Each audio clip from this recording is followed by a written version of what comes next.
Chapter 2, Birchbark Campground in North Dakota. Casey Clay popped the cap off a Sharpie and sketched an X on the calendar on his refrigerator. The tip of the marker squeaked as he drew inside today's box. North Dakota. His Winnebago moaned as he lumbered to the closet where he kept his uniforms. He munched on a Pop-Tart while he dressed. The smoky aroma from dark roasted coffee filled the RV. He brewed it daily on a timer and used the coffee's drip and scent as his morning alarm. He drank from a coffee mug that looked like an American bison, with the face of the buffalo protruding from the side and a tail running down the handle.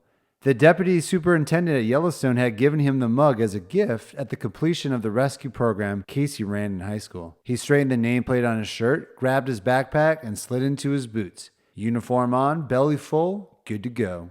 He jumped down on the Dakota soil to greet the day. Until 2 weeks ago, all he knew of North Dakota was what he'd read about in Teddy Roosevelt's biographies. Vast open meadows, cowboys rustling cattle, natives chasing buffaloes. He looked up and saw his next-door neighbor plop out of his pickup truck wearing nothing but a red fleece bathrobe and fuzzy bear slippers. His chest hair protruded through the robe's slits like a shag rug filling the cracks between Aunt Edna's planter plate toes.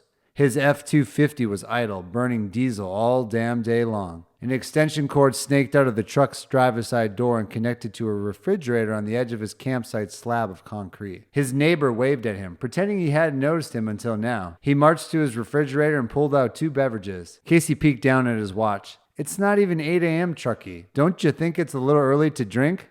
"Listen to your don't you talk like you're from around here or something." Truckee Smoot held a tall can of Budweiser half wrapped in a brown paper bag in his left and a bottle of jackalope juice in his right. "I'm about to enjoy a North Dakota mimosa on this fine Memorial Day with my buddies Bud and Jack. I heard there's a special floor up at Tilton Penitentiary for people with imaginary friends. You should check it out sometime." "Oh, so you're a comedian now, huh?" Truckee knocked back half his Bud and chased it with a swig of Jack. "A regular Kevin Hart, except you're twice his size than a mulatto instead of a—" "There's no need for you or any of your brunch buddies to finish that sentence." Casey kicked a leg over his motorcycle, a military green Royal Enfield that looked like it was straight off a World War II battlefield. "I've seen that Jack juice around town. Is that hard cider? And what the hell's a North Dakota mimosa?" Truckee held the label of the jackalope juice toward him. "Made right here in Chokecherry from the finest knockoff Honeycrisp apples this state can produce. It's like they always say, an apple a day keeps the doctor from turning gay." Casey rolled his eyes. "That's not what they say, you homophobic dino. Anyway, a Nodak mimosa is when you chug an all-American lager like Bud, PBR, Michelob, whatever, with Jack juice as a chaser. Heard this state was born on that 1-2 combo. Want one?"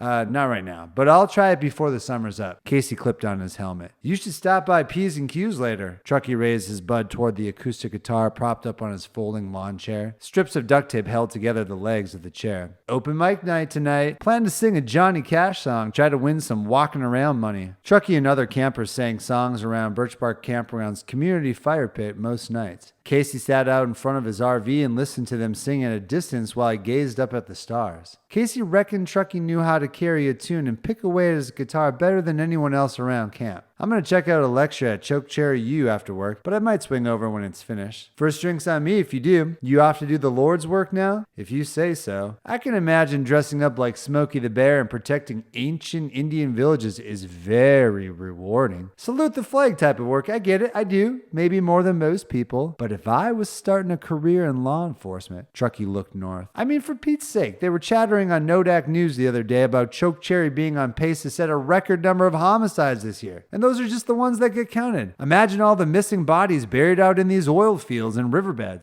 97 days until Labor Day. Casey squeezed the clutch and started the bike's engine. 97 in this crime-infested city becomes a distant memory. One I won't even buy a souvenir magnet for on the way out. Truckee made a fart noise out of the side of his mouth. "What's that for?" "Dude, just keep an open mind about your options. What if I was born to be a park ranger with a government-issued Glock?" Truckee studied his face. "Which appeals to you more, protecting the land or taking down the bad guys?" Casey thought about his rescue program at Yellowstone. "Well, I grew up in vast open spaces surrounded by wild beasts and mountain peaks, so I guess I'm used to helping the land and wildlife. But the hunt..." Casey reached for his hip out of habit, though there was no weapon. "I've never hunted a real criminal outside of training environments, but the thought of it gets my blood pumping. Follow that inner beast, big guy." Truckee flexed a bicep. "What's the name, by the way?" Name for what? Your Hot Wheels. Casey rubbed the side of his bike. General P, as in Patton. No kiddin'. Patton's one of my favorites, a true military legend as patriotic as my friend here. Truckee finished his bud and dropped the empty to the ground. He crumbled the can like an accordion with the heel of his boot. Does that mean you ride your bike like shit running through a goose? Sure thing, Truckee. Casey smiled and popped the clutch as he cranked back on the throttle. Dirt shot out from his back tire as he launched ahead, just like that.